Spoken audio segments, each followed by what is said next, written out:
অনলাইনের পর এবার সরাসরি রাজপথে নেমেছে ভারতের ককরোচ পার্টি। প্রতিযোগিতামূলক বিভিন্ন পরীক্ষায় অনিয়মের অভিযোগ তুলে কেন্দ্রীয় শিক্ষামন্ত্রী ধর্মেন্দ্র প্রধানের পদত্যাগ দাবিতে মাঠে নেমেছে তারা। তাদের এই কর্মসূচি ঘিরে দিল্লি জুড়ে জোরদার করা হয়েছে নিরাপত্তা ব্যবস্থা। হারুনুর রশিদ জানাচ্ছেন বিস্তারিত।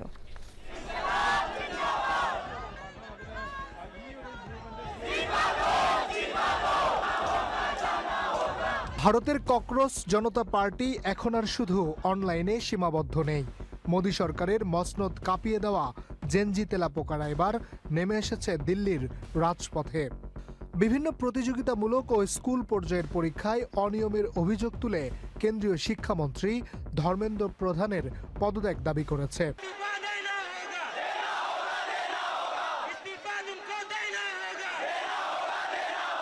এর আগে সিজেপির প্রতিষ্ঠাতা অভিজিৎ দীপক শনিবার সকালে যুক্তরাষ্ট্র থেকে দিল্লিতে পৌঁছান।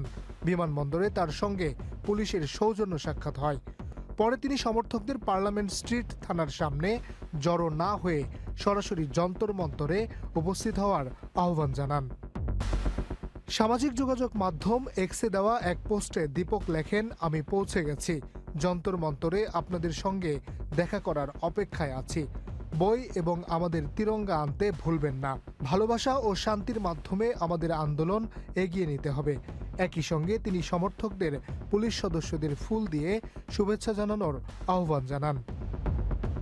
সিজেপির অভিযোগ, NEET UG 2026, CUET, SSC GD এবং সিবিএসই পরীক্ষায় প্রশ্ন ফাঁস ও মূল্যায়ন প্রক্রিয়ায় অনিয়ম হয়েছে।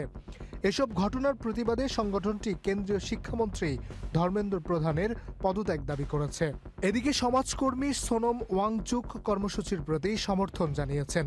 তিনি বলেন, অভিজিৎ দীপককে গ্রেফতার করা হলে তিনি 6 সপ্তাহের অনশন কর্মসূচি পালন করবেন। একই সঙ্গে তিনি আন্দোলনকারীদের শান্তিপূর্ণ অবস্থান বজায় রাখা এবং আইনশৃঙ্খলা রক্ষাকারী বাহিনীর সঙ্গে সহযোগিতার আহ্বান জানান। বিক্ষোভকে কেন্দ্র করে রাজধানী জুড়ে নিরাপত্তা ব্যবস্থা জোরদার করেছে দিল্লি পুলিশ। পুলিশ জানিয়েছে, ইন্দিরা গান্ধী আন্তর্জাতিক বিমানবন্দর, সীমান্ত এলাকা এবং গুরুত্বপূর্ণ স্থাপনাগুলোতে অতিরিক্ত নিরাপত্তা বাহিনী মোতায়েন করা হয়েছে।